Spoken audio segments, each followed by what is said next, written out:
الحج الحج شہر معلومات، ان سے آپ تلاوت کیجیے 197 اس کی سورہ بقرہ کی. جی. اعوذ باللہ من الشیطان الرجیم، بسم اللہ الرحمن الرحیم. الحج اشہر معلومات،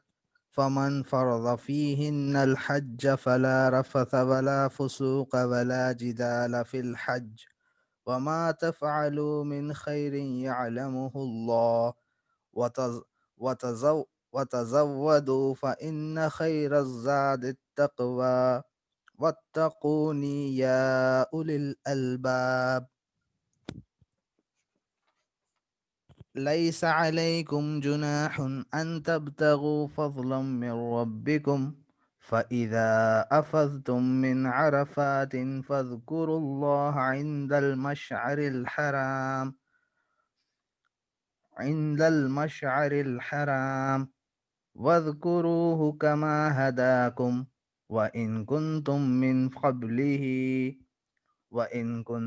من قبله لمن الضالين. ثم أفيضوا من حيث أفاض الناس واستغفروا الله إن الله غفور رحيم.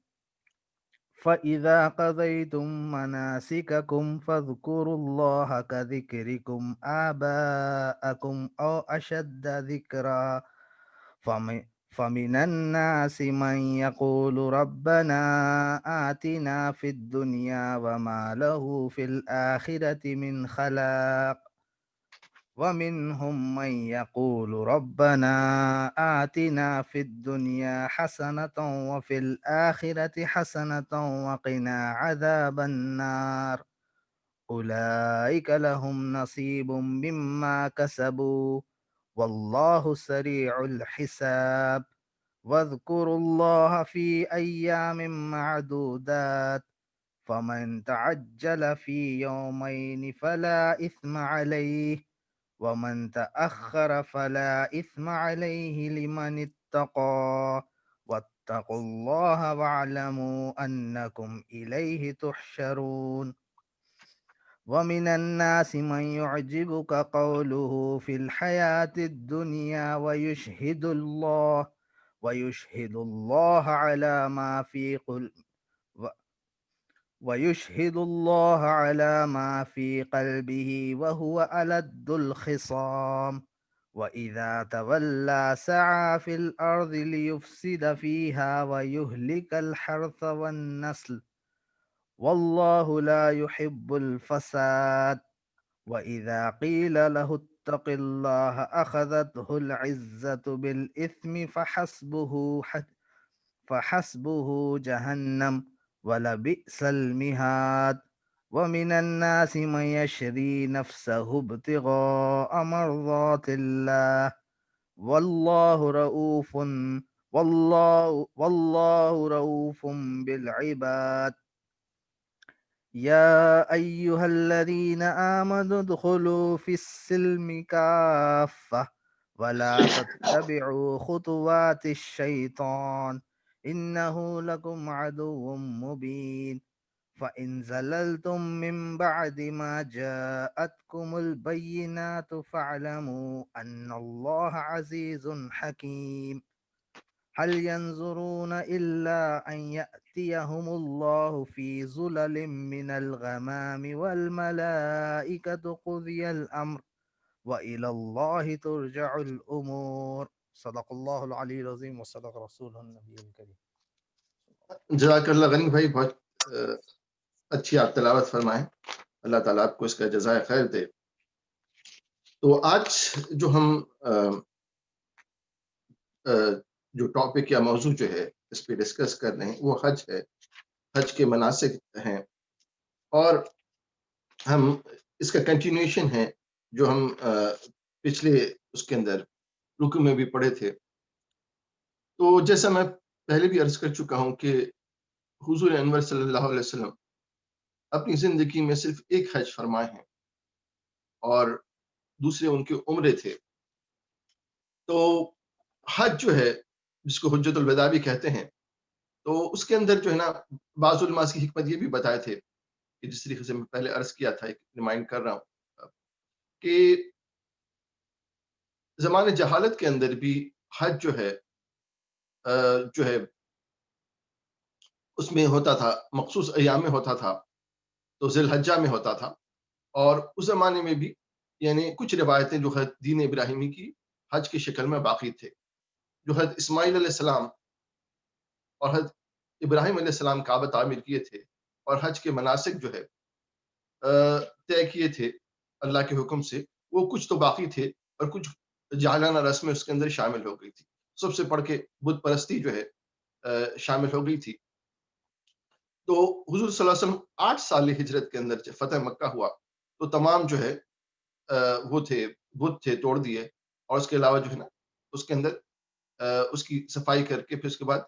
مگر جو چیزیں صحیح تھے دین ابراہیم سے ہم آہنگ تھے اس کو قائم رکھے. یعنی اس زمانے میں جیسا ہوتا تھا کہ یہ 3 متواتر مہینے ذی القعدہ، قعدہ کے معنی ہوتے بیٹھنے کے ہیں، تو ذی القعدہ یعنی وہ مہینہ جس میں بیٹھا جاتا ہے، جنگ نہیں کی جاتی ہے بلکہ وہ ہو جاتی ہے. تو یہ مہینہ تھا جس میں تمام عرب قبائل جو تھے دور سے چلتے تھے حج کا ارادہ کر کے، اور پھر اس کے بعد جو ہے نا یہ یہاں پہ پہنچتے تھے پہلے یا ذی الحج کے مہینے میں. پھر اس کے بعد جو ہے نا اس کا حج کے بعد والا مہینہ جو تھا محرم، تو وہ بھی لڑائی کے لیے حرام سمجھا جاتا تھا. تو یہ تینوں متواتر، تو اسلام اس میں اس کو قائم رکھے، یعنی ہر چیز کو رد نہیں کیا گیا بلکہ وہ چیزیں جو حج کے متعلق تھی یہ چیز تھی. لیکن کچھ چیزیں تھیں جو جاہلانہ رسمیں تھیں، اور اس میں یہ تھی کہ جب قریش جو تھے چونکہ یہ خانے کعبہ کے متولی تھے تو یہ اپنے لیے ایک امتیاز رکھا تھا. امتیاز یہ رکھا تھا کہ یہ پورے جو حاجی ہوتے تھے جا کے اس میں عرفات میں ٹھہرتے تھے. لیکن یہ کیا کرتے تھے، اپنے آپ کو یہ امتیاز دیا ہوا تھا کہ مزدلفہ جو تھا یہ مخصوص تھا قریش کے لیے. تو قریش جو تھے یہ جاتے تھے صرف مزدلفہ میں ٹھہرتے تھے اور واپس آ جاتے تھے. تو حجت الوداع کے موقع پہ یہ تمام جو چیزیں تھے یعنی جاہلانہ امتیاز تھا کہ قریش سمجھتے تھے کہ ہم بہتر ہیں. تو چونکہ یہ حج مساوات کا درس دیتا ہے کہ اس میں امیر ہو غریب ہو سب جو ہے نا 2 چادریں پہنتے ہیں، اور اس میں امیر ہو، تو یہ امتیاز کو بھی ختم کر دیا گیا. یعنی قریش ٹھیک ہے خانہ کعبہ کے متولی ضرور تھے، تو لیکن یہ کہ ان کو یہ امتیاز کبھی کہ وہ مزدلفہ سے ٹھہرے اور باقی جو لوگ ہیں وہ جا کے عرفات سے ٹھہر کے آ گئے. تو ذرا میں عرفات کی وہ بھی اہمیت بتانا چاہ رہا ہوں کہ جب اللہ تعالیٰ حضرت آدم علیہ السلام اور بی بی حوا کو اس دنیا میں بھیجے تھے تو اللہ تعالیٰ بطور سزا دونوں کو الگ کر دیا تھا. تو یہ جو حجاز مقدس ہیں یہاں پہ بی بی حوا تھے اور حضرت آدم علیہ السلام، ایک کچھ روایتیں ہیں کہ کچھ تحقیق کے مطابق ہندوستان میں یا چین میں تھے. تو یہ 350 سال تک آدم علیہ السلام ڈھونڈتے رہے بی بی حوا کو، اور پھر جب ان کی ملاقات ہوئی تو یہ عرفات کے میدان میں ہوئے. عرفہ کے عربی میں معنی ہے جیسا کہتے ہیں بھی کہ عارف یا ایسا کہ کسی کو پہچاننا. تو یہ یہاں پہ ملے بھی ہیں اور ایک دوسرے کو پہچانا، اس وجہ سے جگہ جو ہے یہ عرفات جو ہے مشہور ہو گئی. تو حاجی جب یہاں پہ ٹھہرتے ہیں تو اس وجہ سے یہ چیز اللہ تعالیٰ، تو حجت الوداع کے موقع پہ حضور صلی اللہ علیہ وسلم فرمائے تھے کہ یہ جو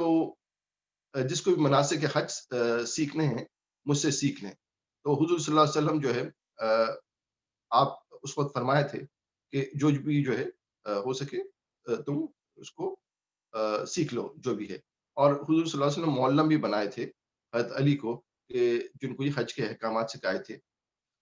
تو عمرہ جو ہے آغاز وحید کے بعد جو ہے نا سب سے پہلا جو حضور صلی اللہ علیہ وسلم ارادہ فرمائے تھے وہ جو ہے صلح حدیبیہ کے وقت یہ تھا کہ جب صلح حدیبیہ ہوا تو وہ ذی القعدہ کا مہینہ تھا. تو ذی القعدہ کے اندر یعنی 6 ہجری کے اندر چونکہ یہ ذی القعدہ حرام مہینہ سمجھ جاتا تھا لڑائی کا، تو سرکار صلی اللہ علیہ وسلم ارادہ فرمائے عمرے کا، حج کا ارادہ فرمائے. اور پھر اس کے بعد جب چلے تو پھر اس کے بعد کیا ہوا کہ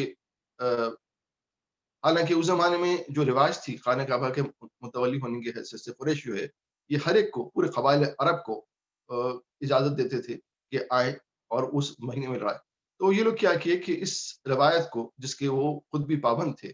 کہ ذی القعدہ میں لڑائی نہیں کی جائے گی، یہ لوگ کیا کیے کہ خالد بن ولید کی قیادت میں اور اکرما جو ابو جہل کا بیٹا تھا اس کی قیادت میں ایک 200 سواروں کا ایک لشکر سواروں کا لشکر تعمیر کیے اور بولے کہ جا کے مسلمانوں کو روکے. تو یہ اس زمانے میں جو ان کا بھی عقائد تھے کہ بھی کہ ذی القعدہ میں لڑائی خراب سمجھی جاتی تھی. یہ لوگ ارادے یہ بنائے کہ خالد بن ولید کیونکہ ان کے بھائی جن کا نام جو ہے ولید بن ولید تھا تو مسلمان ہو چکے تھے تو اس مسلمانوں سے واقف تھے. تو ارادہ یہ بنائے کہ جب مسلمان نماز کی حالت میں جائیں گے اور رکوع کی حالت میں تو ان کو پوری عبادت کا پتہ تھا مسلمانوں کے, تو اس موقع پہ جو ہے نا حملہ کریں گے اور اس کے بعد تمام مسلمانوں کو جو ہے شہید کر دیں گے. تو جب حضور صلی اللہ علیہ وسلم قریب پہنچے حدیبیہ کے, حدیبیہ دراصل ایک میدان ہے, تو جو مروج رستہ تھا مکہ جانے کا تو رستہ ہٹ کے عام مروج رستے سے حدیبیہ کے میدان میں قیام فرمائے حضور صلی اللہ علیہ وسلم. تو جب حدیبیہ کے میدان میں قیام فرمائے تو ان کو اصل میں دور سے خالد بن ولید کا جو لشکر آ رہا تھا 200 سواروں کا وہ نظر آیا اور حدیبیہ میں قیام فرمایا. تو حدیبیہ میں ایک کنواں تھا جس میں بہت تھوڑا سا پانی تھا, کیونکہ وہ کوئی عام رستہ نہیں تھا جہاں پہ کنویں ہوتے یہ ہوتے یا پانی. تو حضور انور صلی اللہ علیہ وسلم کے ساتھ 1400 صحابہ کا تقریباً لشکر تھا. وہ چھوٹا سا کنواں جو تھا جس میں بہت کم پانی تھا بہت جلدی پورا پانی ختم ہو گیا. تو لیکن حضور صلی اللہ علیہ وسلم کیا کہ اپنا وضو کا متبرک پانی اس کنویں میں ڈال دیے جس پانی سے وضو کیے تھے. تو وہ پورا جو کنویں کا جو پانی تھا بالکل ختم ہو گیا تھا. ظاہر بات ہے 1400 صحابہ کرام تھے, تو جب پانی کو استعمال کیے تو آدھے گھنٹے 1 گھنٹے کے اندر پورا ختم ہو گیا. لیکن جب حضور صلی اللہ علیہ وسلم وضو کر کے اپنا پانی اس میں ڈالے تو اس کے بعد جو ہے پورا پانی جو ہے نا منہ تک آ گیا. تو پورے 1400 صحابہ جو تھے وہ خود بھی پانی پیے, اپنے ساتھ وہ کیے اور اس کے بعد جو ہے اپنے جانوروں کو بھی پلائے. تو یہ بہت سے معجزات میں سے ایک سرکار کے جو ہے یہ بھی معجزہ ہے. لیکن ایک معجزہ جو سب سے بڑا ہوا, خالد بن ولید بولتے ہیں کہ میں اسلام کس طریقے سے قبول کیا کہ یہ اپنے 200 سواروں کے ساتھ پہنچے تو اور انتظار کرتے رہے گھاٹی میں ٹھہر کے کہ کب مسلمان نماز پڑھیں گے اور میں جو ہے نا ان پہ حملہ آور ہوں گا. ان کا خیال تھا کہ 200 سوار کافی ہیں 1400 صحابہ کرام کو شہید کرنے کے لیے, کیونکہ میں نماز کی حالت میں حملہ کروں گا. لیکن اسی سال یا یہ بولنا چاہیے کہ 5 سال ہجرت میں صلاۃ الخوف کا حکم آیا. تو خالد بن ولید کی انتہا نہیں رہی کہ جب مسلمان نماز کے لیے گئے تو آدھی جماعت جو تھی تو یہ پہرا دیتے رہی اور باقی آدھی جماعت جو ہے وہ نماز پڑھتی رہی. پھر اس کے بعد کیا ہوا کہ جو آدھی جماعت نماز پڑھ لی یہ پہرا دیتے رہے. تو خالد بن ولید جب یہ منظر دیکھے تو ان کو صلاۃ الخوف کے بارے میں نہیں پتا تھا, صرف نماز کے بارے میں پتا تھا. تو انہوں نے بولی کہ یہ یقیناً وہ بولتے ہیں کہ میرے دل میں ایمان کی پہلی کرن اسی دن جاگی. اس کی وجہ یہ ہے کہ وہ بولتے ہیں کہ یہ یقیناً اللہ کے نبی ہوں گے, کیونکہ اگر اللہ کے نبی نہیں ہوتے تو جو میں جنگی منصوبہ بنایا ہوں میں تو کسی کو بتایا بھی نہیں, تو یہ یقیناً اللہ کے نبی ہیں. تو ان کے دل میں جو ہے ایمان کی پہلی کرن جاگی. پھر اس کے بعد یہ کیا ہوا, اس وقت کیا ہوا, قریش جو ہے آ کے راستہ روک دیے. اور جب خالد بن ولید کا پلان ناکام گیا تو قریش کو احساس ہوا کہ قریش کے جو بزرگ تھے وہ لوگ بولے کہ یہ لڑائی پھڑائی سے بہت نقصان ہو رہا ہے, تو ایسا کرو کہ کوئی وقت بھیجو تو جا کے جو ہے نا حضور سے مذاکرات کرے. تو حضور صلی اللہ علیہ وسلم سے مذاکرات کیے تو حضور صلی اللہ علیہ وسلم کیا کیے کہ صلح حدیبیہ کے دن حضرت عثمان کو جو ہے بھیجے. مطلب کیونکہ حضرت عثمان کی بہت زیادہ لوگ عزت کرتے تھے اور ان کا جو قبیلہ تھا ان پہ بھی وہ بہت مہربان تھے. تو ان کا جو قبیلہ تھا امیہ, تو یہ بہت ہی پاورفل قبیلہ تھا اور ان میں یکجہتی بھی بہت تھی. تو حضرت عثمان جب گئے تو بات چیت کرنے لگے, اور جب بات چیت کرنے لگے تو اس میں تھوڑی سی دیر ہو گئی. تو قریش جو ہے ان کو اس کی پیشکش کی کہ بھئی کہ ہم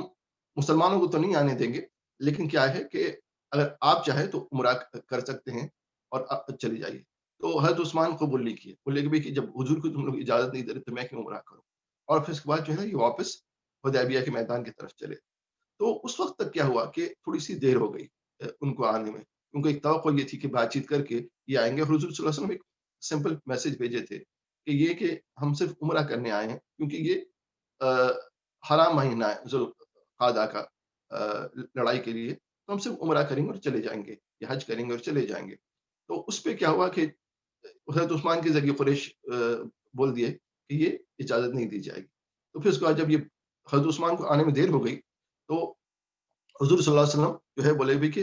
اگر حضرت عثمان ایک افواہ یہ مشہور ہو گئی کہ حضرت عثمان جو ہے شہید ہو گئے ہیں۔ حضور صلی اللہ علیہ وسلم بیعت لیے تمام صحابہ کرام سے، تقریباً 1400 صحابہ کرام تھے۔ تو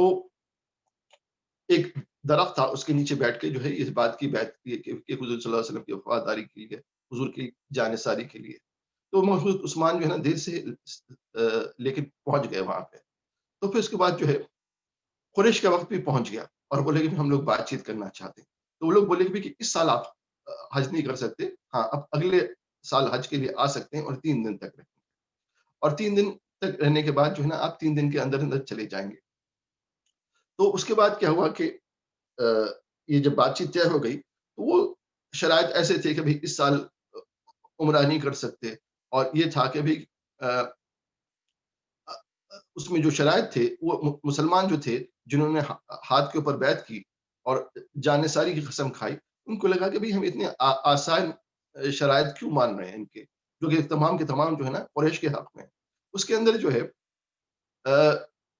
جو حکمت اللہ اور اللہ کے رسول کو ہے وہ عام مسلمانوں کو نہیں ہوتی۔ ان کو لگا کہ ہم تو جانثاری کے لیے تیار تھے، اور پھر اس کے بعد جو ہے نا اس کے بعد یہ کیوں معاہدہ کیا گیا۔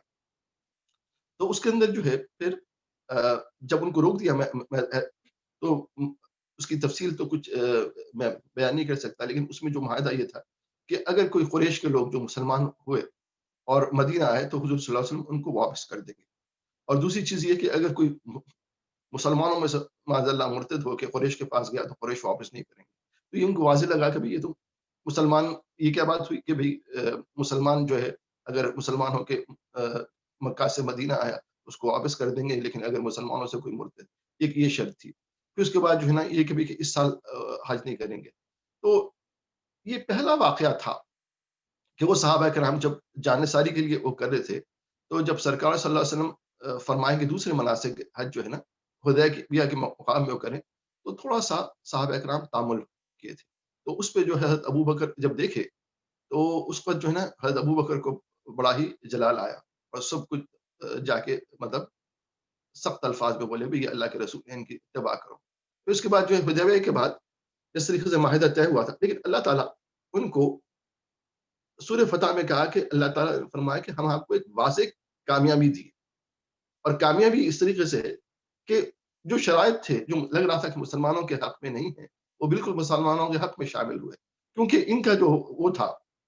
قریش کا کہ کوئی بھی مسلمان جو ہے اگر قریشی مسلمان ہوا اور آپ کے پاس آیا تو آپ اس کا حوالے کر دیں گے۔ تو اس سے کیا ہوا کہ جب یہ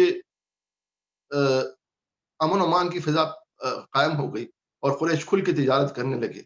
اور پھر اس کے بعد جو ہے نا مسلمانوں کو بھی اجازت تھی کہ آئیں مکہ میں، تو جو پرانی رشتہ داریاں تھیں مسلمانوں میں، مہاجر مسلمانوں میں، ان میں وہ کھل کے ہو گئی، اور اسلام بہت تیزی سے پھیلا،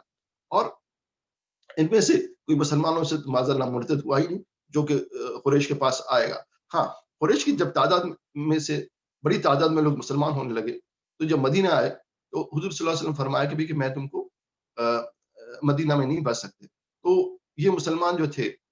یہ لوگ بولنے لگے کہ ٹھیک ہے، یہ لوگ جنگل بیابان میں نکل گئے جو مسلمان قریش کے مسلمان ہوئے تھے، اور پھر اس کے بعد بولے کہ ٹھیک ہے تم لوگ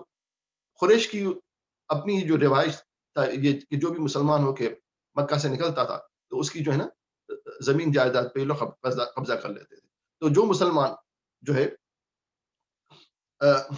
مسلمان ہو کے مدینہ آنا چاہے تو مدینہ آنے کی اجازت نہیں تھی، وہی معاہدہ تھا، اور حضور صلی اللہ علیہ وسلم جو بھی کوئی معاہدہ کرتے تھے اس کی پوری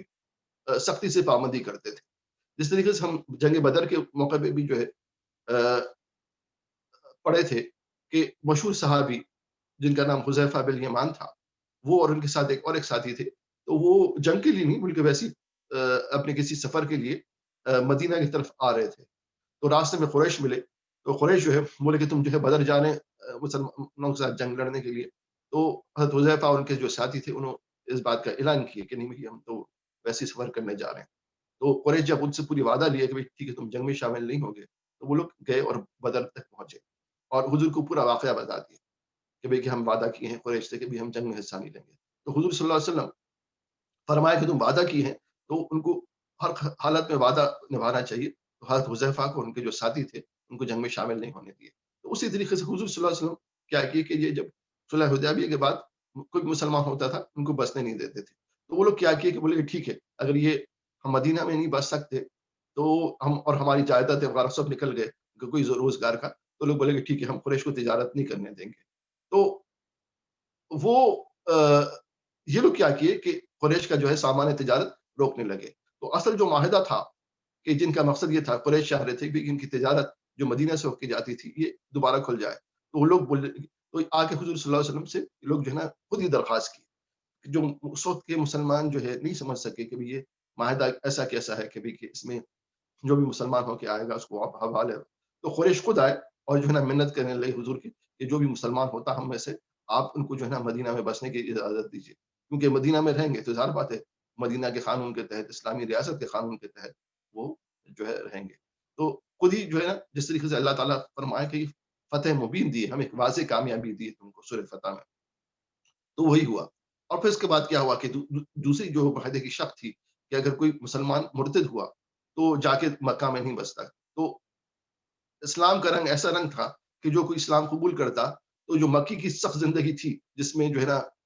غلاموں پہ ظلم ہوتا تھا، ان کو کوڑے مارے جاتے تھے، ان کو زمینوں میں، تو اس حالت میں بھی کوئی مسلمان جو ہے نا اس ایمان نہیں ترک کیا۔ تو یہ تو صلح حدیبیہ کے بعد تو کوئی بھی نہیں ترک کیا۔ تو وہ ان کی جو شک ویسے ناکام ہو گئی۔ بہرحال ہم جو بات کر رہے ہیں حج اور عمرہ کی، تو اس سال جو ہے نا یہ جو حضور صلی اللہ علیہ وسلم جو ہے نا عمرہ کیے بغیر یا حج کیے بغیر واپس آ گئے۔ اس کے اگلے سال جو ہے نا ایک عمرہ جو ہے سرکار صلی اللہ علیہ وسلم فرمائے تو اس کو عمرۃ القضاء بولتے ہیں۔ تو عمرۃ القضاء میں جو ہے جس طریقے سے قریش کا معاہدہ تھا کہ حضور صلی اللہ علیہ وسلم گئے اور 3 دن تک رہے، اور مشہور صحابی جو تھے جس طریقے سے 2 مشہور صحابی تھے جو نعت خوانی کے لیے مشہور ہوئے، تو اس میں سے ایک تو حسان بن ثابت تھے اور دوسرے جو ہے یہ عبداللہ بن رواحہ تھے۔ تو حضور صلی اللہ علیہ وسلم کے ساتھ جو ہے نا عبداللہ بن رواحہ بھی تھے، اور جب عبداللہ بن رواحہ یہ اگلے سال جو ہے عمرۃ القضاء کے لیے آئے تو اس وقت جو ہے نا اب ہم بات کر رہے ہیں کہ کئی جو مناسک حج ہیں یا کئی جو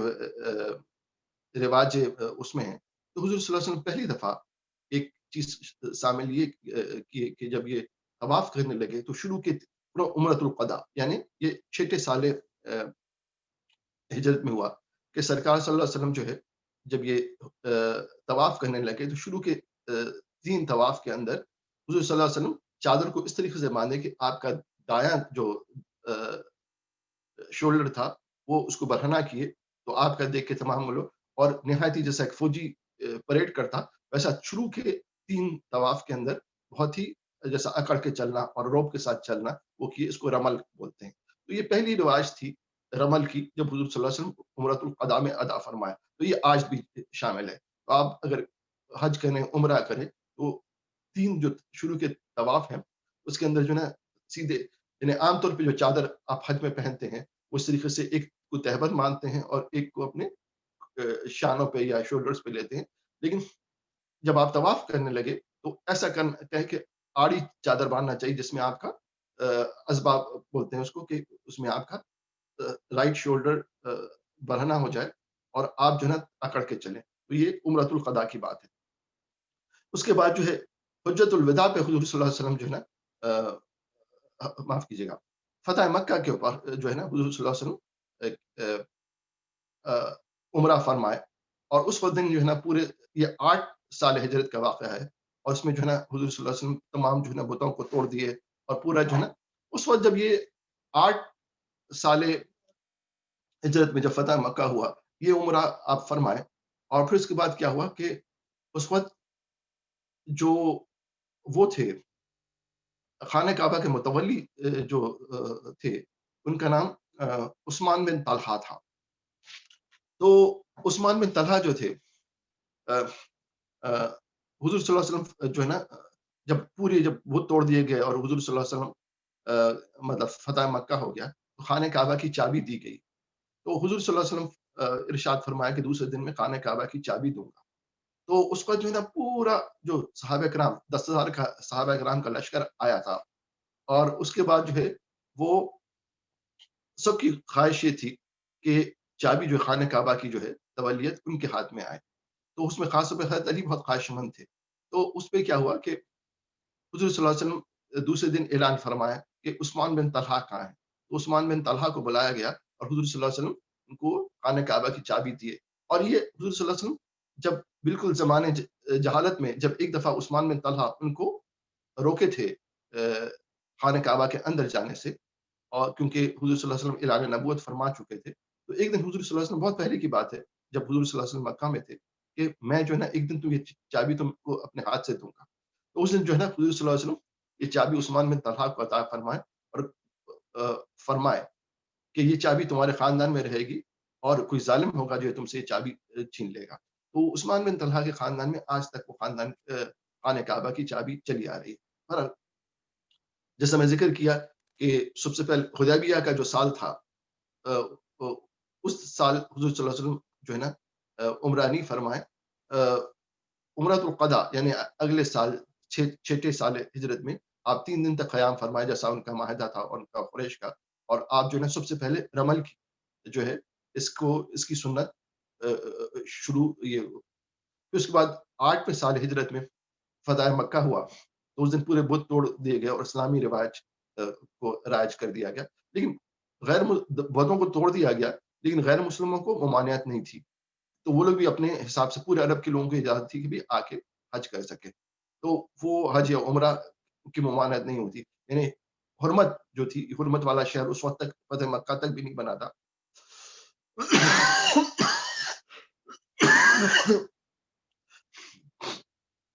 معاف کیجیے.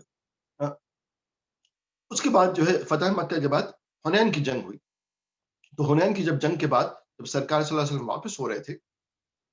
تو اس وقت انصار میں یہ خیال پیدا ہوا کہ سرکار اب فتح مکہ ہو چکا ہے.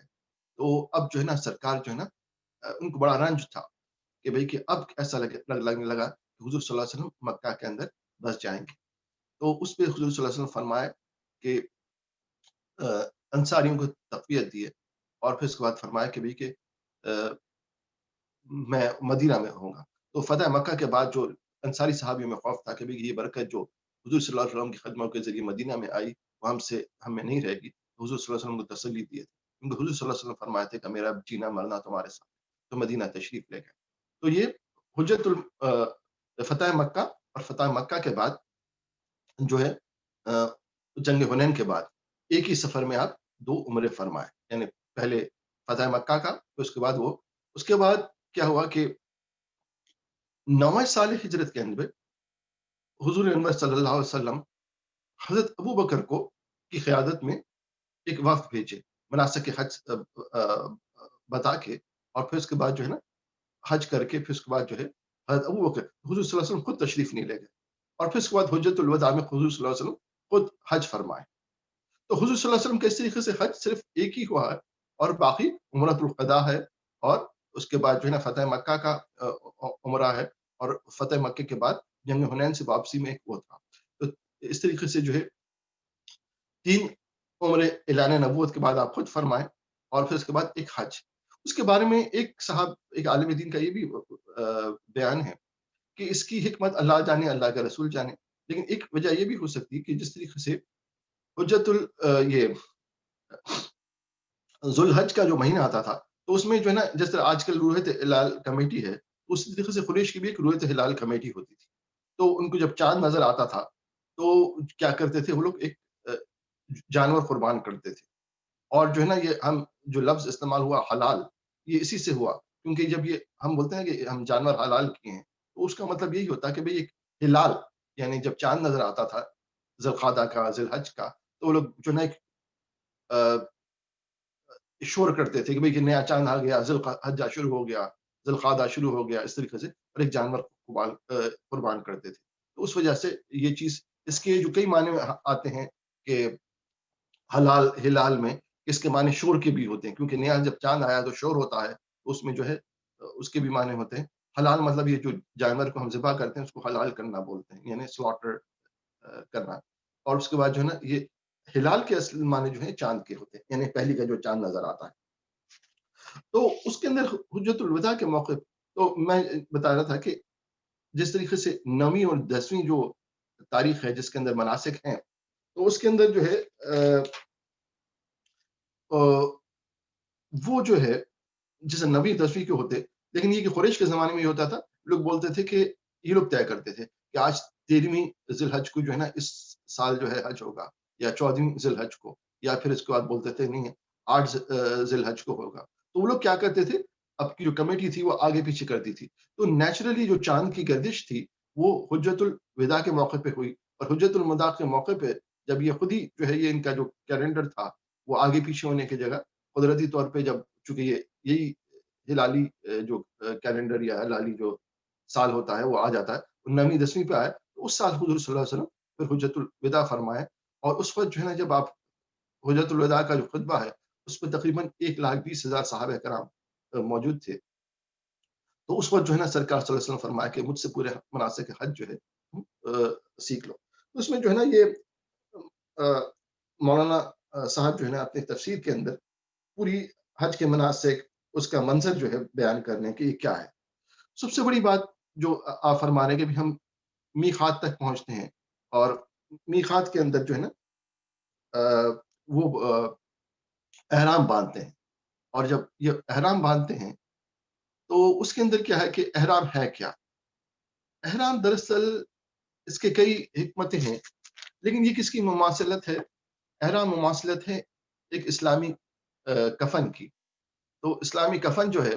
جس طریقے سے 2 چادروں پہ مبنی ہوتا ہے، تو اسی طریقے سے یہ جو ہے احرام بھی یہ مماثلت ہے کفن کی، کیونکہ جب ہم کسی زندگی گزار کے اس دنیا سے جاتا ہے کوئی بھی ہمارا بھائی، تو 2 چادروں میں مدفون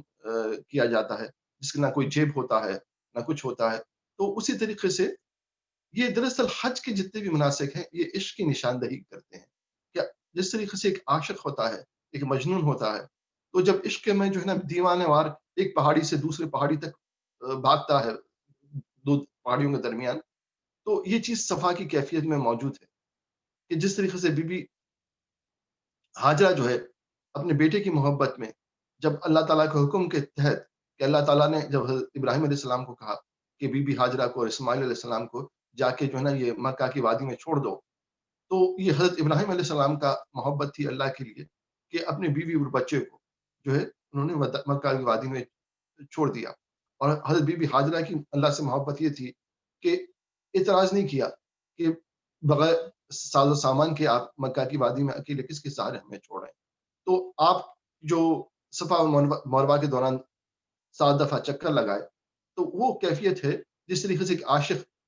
اپنی محبت کے لیے جنگل بیابانوں میں ایک پہاڑی سے دوسری پہاڑی آگے پیچھے پھرتا ہے، تو اسی طریقے سے یہ کیفیت موجود ہے، اور جب ایک کیفیت جو ہے حرم کے احرام باندھنے میں یہ ہے کہ یہ بالکل کفن کی مثل ہے، تو انسان جو ہے نا سر پہ کفن باندھنے میں یعنی موت کے لیے تیار اللہ کی راہ میں نکلتا ہے، پھر اس کے بعد جب یہ حج اس کے جو مناسک ہیں یا اس کی شرائط میں ہے کہ آپ جب احرام پہن لیں تو اس میں جو ہے نا ازدواجی تعلقات حرام ہو جاتے ہیں، شکار کرنا یعنی زمینی شکار کرنا حرام ہو جاتا ہے، ناخن ترشوانا جو ہے حرام ہو جاتا ہے، بالاں کا کاٹنا جو ہے حرام ہو جاتا ہے، تو جس طریقے سے عاشق ہوتا ہے تو اللہ کے عشق میں جب انسان نکلتا ہے تو پورے حج کے درمیان یہی کیفیت ہوتے ہے کہ عاشق کا جو ہوتا ہے کہ اس کی داڑھی بڑھ جاتی ہے، بال بڑھ جاتے ہیں، اس کے ناخن بڑھ جاتے ہیں، اس کو اپنی احساس نہیں ہوتا، تو آپ اسی کیفیت کو آپ ارادہ فرما رہے ہیں۔ اس کے اندر جیسا ہے کہ شکار احرام کی حالت میں حرام ہو جاتا ہے، لیکن اس کے اندر ایک شکار جائز ہے، اور وہ ہے کہ بھئی آپ وہ کر سکتے ہیں، مچھلی کا شکار کر سکتے ہیں، یعنی فشنگ اگر ہو تو وہ جائز ہے، تو اس کے اندر جو ہے نا یہ مولانا عبدالقدیر صدیقی صاحب جو ہے یہ فرما رہے ہیں کہ بھئی کہ جب اس زمانے میں پانی کا حج ہوتا تھا، اس زمانے میں پلین وغیرہ نہیں ہوتے تھے، تو اس زمانے میں جب یہ پانی کا جہاز جاتا تھا تو ایک پہاڑی کے پاس سے یعنی جدہ کی بندرگاہ کے پاس یلملم کے پہاڑی کے پاس، تو وہاں پہ جو ہے نا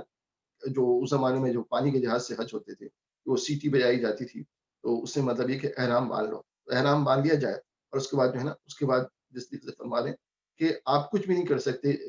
کئی چیزیں